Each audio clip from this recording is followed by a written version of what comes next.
भगवान श्री कृष्ण ने बताया है कलयुग का अंत कैसे होगा। आज के इस वीडियो के माध्यम से हम बताएंगे कि कलयुग के क्या लक्षण हैं, कलयुग में स्त्री और पुरुष कैसे होंगे, उनकी आयु कितनी होगी, कलयुग का अंत किस प्रकार से होगा और अभी कितना समय बाकी है। तो चलिए बिना देरी किए जान लेते हैं। दोस्तों, महाभारत के युद्ध की समाप्ति के पश्चात जब धर्मराज युधिष्ठिर हस्तिनापुर के सिंहासन पर आसीन हुए तो उनके मन में सृष्टि के भविष्य को लेकर अनेक चिंताएं उठने लगीं। द्वापर युग अब समाप्त होने की कगार पर था और कलयुग के आगमन के संकेत मिलने लगे थे। युधिष्ठिर यह सोचकर व्याकुल हो उठे कि कलयुग में मानव जीवन का क्या होगा और धर्म की क्या स्थिति रहेगी। अपने मन की इस चिंता का समाधान पाने के लिए उन्होंने अपने चारों भाइयों भीम, अर्जुन, नकुल और सहदेव के साथ भगवान श्री कृष्ण के पास जाने का निश्चय किया। युधिष्ठिर ने अपने भाइयों को बुलाया। अर्जुन ने चिंतित स्वर में पूछा, हे बड़े भ्राता, आप इतने चिंतित क्यों दिखाई दे रहे हैं? क्या किसी शत्रु ने हमारे राज्य पर आक्रमण करने का दुस्साहस किया है? यदि ऐसा है तो आप बस आज्ञा दीजिए, मैं अभी जाकर उन सभी का नाश कर दूंगा। युधिष्ठिर ने एक गहरी सांस लेते हुए कहा, हे प्रिय अर्जुन, मैं तुम्हारे पराक्रम से भली भांति परिचित हूं। इस पृथ्वी पर कोई भी राजा इतना साहस नहीं कर सकता कि हस्तिनापुर पर आक्रमण करने का विचार भी करे। लेकिन मेरा चिंतन किसी बाहरी शत्रु के बारे में नहीं है। भीम, जो हमेशा से ही अपने बड़े भाई की हर चिंता को साझा करते थे, बोले, तो फिर क्या बात है बड़े भैया? आपकी चिंता देखकर हमारे मन में भी अनिश्चितता और भय उत्पन्न हो रहा है। कृपया हमें शीघ्र ही बताइए कि कौन सा संकट हमारे सामने है। युधिष्ठिर ने गंभीर स्वर में उत्तर दिया, हे भीम, तुम सत्य कह रहे हो। एक भयंकर संकट सचमुच आने वाला है। मैं कलयुग के आगमन के विषय में सोचकर चिंतित हूं। मुझे यह भय सता रहा है कि आने वाले समय में मानव समाज किस दिशा में जाएगा, धर्म का क्या होगा और सत्य का क्या हश्र होगा। इसीलिए मैंने निश्चय किया है कि अब हमें द्वारिकाधीश श्री कृष्ण जी के पास जाना चाहिए। केवल वही हमें इस चिंता से मुक्त कर सकते हैं। सभी पांडवों ने युधिष्ठिर की बातों से सहमति प्रकट की। अर्जुन ने कहा, आप सत्य कह रहे हैं भैया। श्री कृष्ण ही इस समय सबसे अधिक ज्ञानी और भविष्य के ज्ञाता हैं। हमें शीघ्र ही उनके पास चलना चाहिए। भीम ने भी उत्सुकता से कहा, हे धर्मराज, मैं आपके साथ हूं। हम सब द्वारिका चलकर श्री कृष्ण से परामर्श करेंगे। इस प्रकार से विचार करके सभी पांडव द्वारिका की ओर प्रस्थान करने लगे। वे पवित्र नगरी द्वारिका में पहुंचे, जहां श्री कृष्ण ने उनका स्वागत किया। श्री कृष्ण के पास पहुंचते ही युधिष्ठिर ने उनके चरणों में प्रणाम किया और कहा, हे केशव, आपको बारंबार नमस्कार है। श्री कृष्ण ने मुस्कुराते हुए कहा, हे महाराज युधिष्ठिर, द्वारिका नगरी में आपका स्वागत है। कहिए, मैं आपकी किस प्रकार से सहायता कर सकता हूं? युधिष्ठिर ने विनम्रतापूर्वक कहा, हे माधव, आप तो सब कुछ जानते हैं। द्वापर युग अब समाप्त होने वाला है और कलयुग के संकेत स्पष्ट रूप से दिखने लगे हैं। मैं यह जानना चाहता हूं कि कलयुग में मानव का स्वभाव और आचरण कैसा होगा। वह किस प्रकार के कर्म करेगा और मोक्ष प्राप्ति के लिए उसे कौन से प्रयास करने होंगे। श्री कृष्ण ने गहरी मुस्कान के साथ उत्तर दिया, हे धर्मराज, आपकी जिज्ञासा उचित है। कलयुग के प्रभावों को समझना अत्यंत महत्वपूर्ण है, लेकिन इसका उत्तर मैं आपको सीधे नहीं दे सकता। इसके लिए आपको और आपके भाइयों को कुछ विशेष अनुभव प्राप्त करने होंगे। युधिष्ठिर ने उत्सुकता पूर्वक पूछा, हे केशव, आप जिस प्रकार की परीक्षा की बात कर रहे हैं, उसके लिए हम क्या करें? हमें क्या अनुभव करना होगा? श्री कृष्ण ने कहा, हे महाराज, आपको और आपके चारों भाइयों को अलग अलग दिशाओं में स्थित घने और भयानक वनों में जाकर कुछ विचित्र और अद्भुत चीजें देखनी होंगी। जब आप वहां कुछ असामान्य घटनाओं का अनुभव करेंगे तो उन्हें वापस आकर मुझसे साझा करें। तभी मैं आपको कलयुग के प्रभावों के बारे में विस्तार से बता पाऊंगा। युधिष्ठिर कहते हैं, जैसी आपकी आज्ञा केशव। आप जिस स्थान की ओर इशारा करेंगे, हम वहां पर जाने के लिए तैयार हैं। भगवान श्री कृष्ण कहते हैं, हे महाराज, आप और आपके चारों भाई अब अलग अलग दिशाओं में जाओ। सभी दिशाओं में भयंकर वन स्थित है। आप उन जंगलों में जाकर देखो। अगर आपको कोई विचित्र चीज दिखाई दे तो आप वापस आकर बता देना। मैं उससे आपको आने वाले कलयुग का रहस्य बताऊंगा। फिर युधिष्ठिर और उनके भाइयों ने भगवान श्री कृष्ण की आज्ञा का पालन करते हुए वन की ओर चलने का निर्णय लिया। पांडव अपने रथों से उतरे और पैदल ही वन की ओर चल पड़े। वन की यात्रा कठिन थी, लेकिन वे अपने मन में जिज्ञासा और ईश्वर की आज्ञा का पालन करने के उद्देश्य से चल रहे थे। वन का वातावरण शांति और रहस्यमयता से भरा हुआ था और पांडव एक एक करके अलग अलग दिशाओं में जाने लगे ताकि वे अधिक से अधिक अद्भुत घटनाओं का अनुभव कर सकें। सबसे पहले युधिष्ठिर को एक घने और रहस्यमय वन में एक विचित्र दृश्य दिखाई दिया। उन्होंने देखा कि एक विशालकाय हाथी के दो सूंड हैं। वह हाथी अपने दोनों सूंडों से वन के पेड़ों को उखाड़ रहा था, मानो उसकी शक्ति अद्वितीय हो। यह दृश्य देखकर युधिष्ठिर आश्चर्यचकित हो गए और सोचने लगे कि यह अद्भुत घटना क्या संकेत दे रही है। उन्होंने उस हाथी को ध्यान से देखा और उसके अद्वितीय रूप को समझने का प्रयास किया। इसके बाद अर्जुन ने भी एक अद्भुत घटना का साक्षात्कार किया। अर्जुन एक सुंदर और शांत वन में पहुंचे जहां पक्षियों की चहचहाहट सुनाई दे रही थी। वहां उन्होंने देखा कि एक विशाल पक्षी के पंखों पर वेदों की रचाएं लिखी हुई थीं। वह पक्षी अत्यंत विशाल और गौरवशाली था, लेकिन वह मुर्दे का मांस खा रहा था। अर्जुन यह दृश्य देखकर सोचने लगे, यह कैसा अद्भुत और विरोधाभासी दृश्य है। एक ओर यह पक्षी वेदों का ज्ञान धारण करता है और दूसरी ओर वह मृत जीवों का मांस खा रहा है। अर्जुन ने इस दृश्य को ध्यान से देखा और यह समझने का प्रयास किया। फिर भीम, जो बड़े बलवान और हृष्टपुष्ट थे, उन्होंने भी एक अनोखी घटना देखी। भीम एक हरे भरे चारागाह में पहुंचे जहां गायों का एक झुंड चर रहा था। वहां उन्होंने देखा कि एक गाय ने बछड़े को जन्म दिया और वह गाय अपने बछड़े को इतनी जोर से चाटने लगी कि वह बछड़ा लहूलुहान हो गया। भीम ने यह दृश्य देखा और सोचने लगे, यह कैसी विचित्र ममता है जो बच्चे को घायल कर रही है। इसके बाद सहदेव ने एक विचित्र दृश्य देखा। सहदेव एक सुंदर और शांत जलाशय के पास पहुंचे जहां 7 कुएं थे। उन 7 कुओं में से 6 कुओं में पानी भरा हुआ था, लेकिन बीच वाला कुआं जो सबसे गहरा था उसमें जरा सा भी पानी नहीं था। यह दृश्य देखकर सहदेव गहरे विचार में पड़ गए और सोचने लगे कि यह अद्भुत दृश्य क्या संकेत दे रहा है। उन्होंने इस दृश्य को ध्यान से देखा और यह समझने का प्रयास किया, और फिर अंत में नकुल ने भी एक अद्भुत दृश्य देखा। नकुल एक पर्वतीय क्षेत्र में पहुंचे जहां चारों ओर ऊंचे ऊंचे पर्वत थे और उन पर हरे भरे वृक्ष उगे हुए थे। उन्होंने देखा कि एक पहाड़ की छोटी से एक विशालकाय शिला लुढ़कती हुई नीचे आ रही है। वह शिला अपने रास्ते में आने वाले बड़े बड़े वृक्षों को उखाड़कर फेंक देती है, लेकिन जब वह एक छोटे से पौधे के पास पहुंची तो उसे छूते ही वह स्थिर हो गई। नकुल इस घटना से स्तब्ध रह गए और सोचने लगे कि यह छोटा सा पौधा इतना शक्तिशाली कैसे हो सकता है। उन्होंने इस दृश्य को ध्यान से देखा और यह समझने का प्रयास किया। शाम होते ही पांचों भाई वन से वापस लौटे और भगवान श्री कृष्ण के पास पहुंचे। वे सभी अपने अपने अनुभवों को साझा करने के लिए उत्सुक थे। सबसे पहले युधिष्ठिर ने अपनी बात कही, हे प्रभु, मैंने एक हाथी देखा जिसकी 2 सूंडें थीं। यह दृश्य देखकर मैं बहुत चकित हुआ।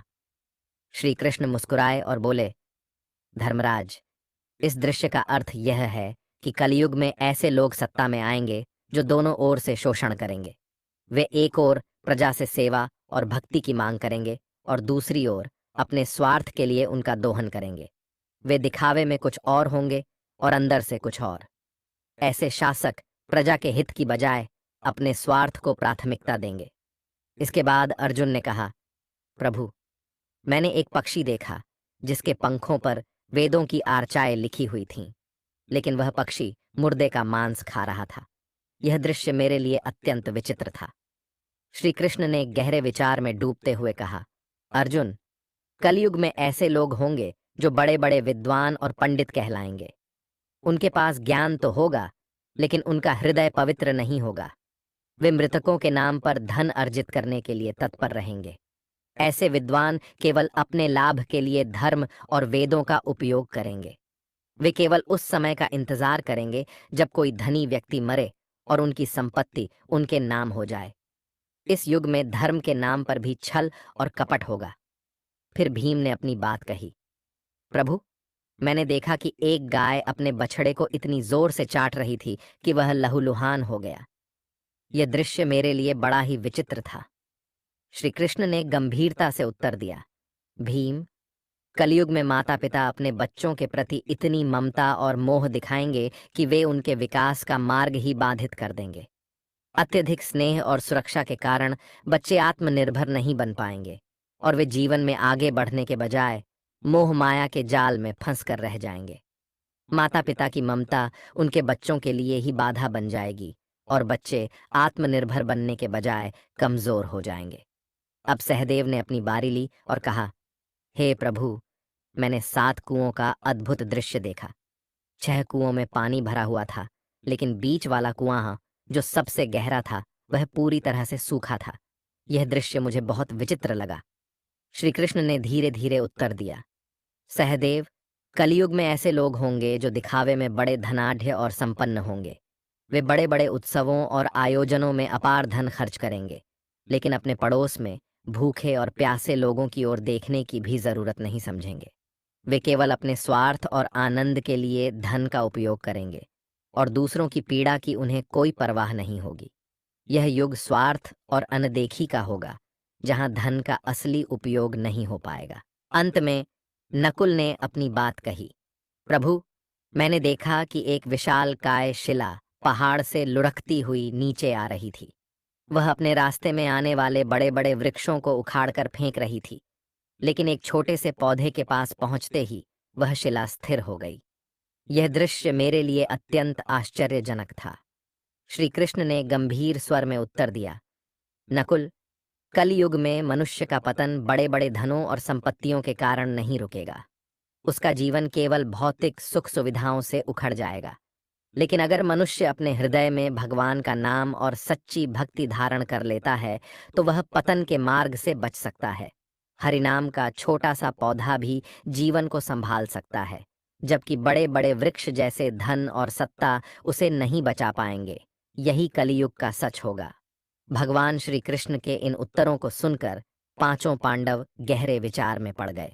उन्होंने कलयुग के भविष्य की एक झलक देख ली थी और यह समझ लिया कि इस युग में मनुष्य का स्वभाव और आचरण कैसे बदल जाएगा।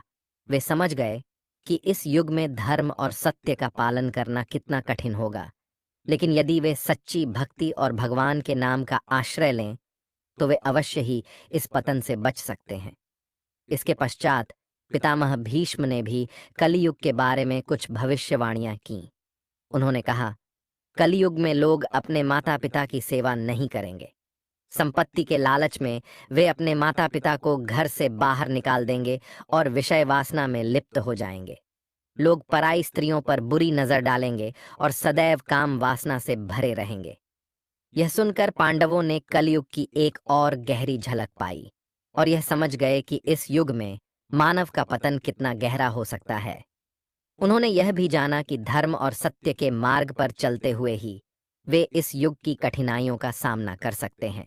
इसके अलावा गरुड़ पुराण में भी कलयुग के अंत का वर्णन मिलता है। गरुड़ पुराण में भगवान श्री कृष्ण ने कलयुग के अंत के संकेत बताए हैं। एक बार गरुड़ जी ने भगवान श्री कृष्ण से पूछा, हे प्रभु, चारों युगों में कलयुग को ही सबसे भयंकर और दुखदायक माना गया है। इस कलयुग का अंत कैसे होगा और इसके अंत के समय कौन से संकेत दिखाई देंगे? श्री कृष्ण ने गरुड़ जी की ओर देखकर उत्तर दिया, हे गरुड़, कलयुग का अंत अत्यंत भयानक और विनाशकारी होगा। जब पृथ्वी पर ये संकेत दिखाई देने लगे तो समझ लेना कि कलयुग का अंत निकट आ चुका है और अब सृष्टि का अंत प्रलय से होगा। पहला संकेत, मानव आयु का ह्रास। भगवान श्री कृष्ण ने सबसे पहले बताया कि कलयुग के अंत समय में मानव जीवन की आयु घटकर केवल 20 वर्ष रह जाएगी। यह संकेत इस बात का प्रतीक होगा कि मानव का शरीर अत्यंत दुर्बल और कमजोर हो जाएगा। जब मनुष्य मात्र 12 वर्ष का होगा तभी उसके बाल सफेद हो जाएंगे और उसका शरीर झुर्रियों से भर जाएगा। यह संकेत इस बात का प्रतीक होगा कि कलयुग में मनुष्य की शारीरिक और मानसिक शक्ति का पूर्ण पतन हो जाएगा। इसके अलावा उस समय की स्त्रियां 8 या 9 वर्ष की आयु में ही संतान को जन्म देने लगेंगी। यह स्थिति समाज में एक अस्वाभाविकता और असंतुलन की ओर इशारा करती है। स्त्रियों का शरीर अत्यंत क्षीण और छोटा होगा, लेकिन उनकी भोजन की लालसा अत्यधिक होगी। वे कम संतान को जन्म देंगी और अत्यंत क्रोधी स्वभाव की होंगी। वे अपनी संतान का पालन पोषण करने में भी असमर्थ होंगी, जिससे समाज में अव्यवस्था और असंतोष का माहौल बनेगा। दूसरा संकेत, पतिव्रता स्त्रियों का लोप। भगवान श्री कृष्ण ने दूसरा संकेत बताते हुए कहा कि कलयुग के अंत समय में पतिव्रता स्त्रियां कहीं दिखाई नहीं देंगी। एक ही स्त्री कई पुरुषों से विवाह करेगी। यह स्थिति समाज में नैतिकता और सदाचार का ह्रास होने का प्रतीक है। इसके अलावा लोग पूजा पाठ, श्राद्ध, अंतिम संस्कार, मुंडन और विवाह जैसे धार्मिक और सांस्कृतिक कार्यों का परित्याग कर देंगे। जल के अभाव के कारण लोग स्नान भी नहीं करेंगे और अशुद्ध ही रहेंगे। कलयुग के अंत में लोग केवल मांसाहार का ही सेवन करेंगे और कोई भी सात्विक आहार ग्रहण नहीं करेगा। इस युग में लोगों के वस्त्र चमकीले और तने हुए होंगे, जो उनके भौतिकता के प्रति आकर्षण और आध्यात्मिकता से दूर होने का संकेत है। तीसरा संकेत, वृक्षों का फलहीन होना। भगवान श्री कृष्ण ने तीसरा संकेत बताया कि कलयुग के अंत समय में वृक्षों में फल आना बंद हो जाएगा। सभी वृक्ष फल रहित हो जाएंगे और सृष्टि में हर तरफ केवल शमी के वृक्ष ही दिखाई देंगे। मनुष्य शाकाहार को त्याग कर केवल मांसाहार का सेवन करेंगे। इस युग का भोजन तामसिक और रोग उत्पन्न करने वाला होगा, जिससे लोग जल्दी ही बूढ़े होकर मृत्यु को प्राप्त हो जाएंगे। कलयुगी मनुष्य गाय की पूजा करना बंद कर देंगे और गायों को केवल दूध और मांस के लिए पाला जाएगा। यह संकेत समाज में धर्म, नैतिकता और प्रकृति के प्रति सम्मान की कमी का प्रतीक है। चौथा संकेत, अल्पवृष्टि। श्री कृष्ण ने चौथे संकेत के रूप में कहा कि कलयुग के अंत समय में अल्पवृष्टि होगी, अर्थात बहुत ही कम बारिश होगी। खेतों में अनाज नहीं उगेगा और धान्य का आकार बहुत छोटा हो जाएगा। फलों में रस भी उत्पन्न नहीं होगा। मनुष्य भूख और प्यास के कारण तड़प कर मरने लगेंगे। इस स्थिति में मनुष्य को केवल बकरियों का दूध ही प्राप्त होगा। यह संकेत समाज में प्राकृतिक संसाधनों की कमी और जीवन की कठिनाइयों को दर्शाता है। पांचवा संकेत, 7 सूर्य और प्रलय। अंत में भगवान श्री कृष्ण ने सबसे भयानक संकेत का वर्णन किया। उन्होंने कहा कि जब कलयुग का अंत निकट होगा, तब भगवान विष्णु सूर्य की किरणों में विराजमान होकर पृथ्वी का संपूर्ण जल सोख लेंगे। आकाश में चारों तरफ 7 सूर्य दिखाई देंगे। इन सभी सूर्यों के प्रभाव से संपूर्ण सृष्टि जलकर खाक हो जाएगी। तत्पश्चात रुद्र रूपी भगवान विष्णु संपूर्ण संसार को दग्ध करके अपने श्वास से मेघों को उत्पन्न करेंगे। ये मेघ भयंकर गर्जना करते हुए अगले 100 वर्षों तक आकाश से जल की वर्षा करेंगे, जिससे सृष्टि की वह भयंकर अग्नि शांत हो जाएगी। अग्नि शांत होने पर ये मेघ संपूर्ण जगत को जल में डुबो देंगे, जिससे संपूर्ण सृष्टि का अंत हो जाएगा। श्री कृष्ण ने गरुड़ जी से कहा, यह दृश्य इतना विनाशकारी और भयावह होगा कि समस्त संसार जलकर राख हो जाएगा। संपूर्ण जगत का ध्वंस होगा, लेकिन यह केवल एक अंत नहीं है, बल्कि एक नई शुरुआत का संकेत भी है। जब सृष्टि अपने विनाश को प्राप्त कर लेगी, तब भगवान अपनी इच्छा मात्र से एक नई सृष्टि की रचना करेंगे। यह सृष्टि पहले से अधिक शुद्ध, पवित्र और दिव्य होगी, जहां धर्म, सत्य और आध्यात्मिकता का पुनः उत्थान होगा। यह एक चक्र है, सृष्टि, पालन और संहार। जब एक युग का अंत होता है, तो यह किसी नए युग की शुरुआत के लिए मार्ग प्रशस्त करता है। यह हमें यह समझाता है कि हर अंत एक नई शुरुआत का प्रारंभ है, और इस नई सृष्टि में वही जीवित रहेंगे जिन्होंने धर्म और सत्य का पालन किया है। इस प्रकार से कलयुग का अंत होगा और फिर परमात्मा अपनी इच्छा मात्र से पुनः सृष्टि की रचना करेंगे। यह ज्ञान हमें सिखाता है कि कलयुग की कठिनाइयों और चुनौतियों के बावजूद हमें सच्चे धर्म और भगवान के नाम का आश्रय लेना चाहिए। इसी में हमारा कल्याण है। तो दोस्तों, इस प्रकार से गरुड़ पुराण में कलयुग के अंत का वर्णन किया गया है। यह ज्ञान हमें चेतावनी देता है कि कलयुग के अंत समय में क्या हो सकता है और हमें इस युग में भी धर्म और सत्य के मार्ग पर चलने के लिए प्रेरित करता है। अगर आपको यह जानकारी अच्छी लगी हो तो वीडियो को लाइक करें और चैनल को सब्सक्राइब करना न भूलें। आप सभी का धन्यवाद।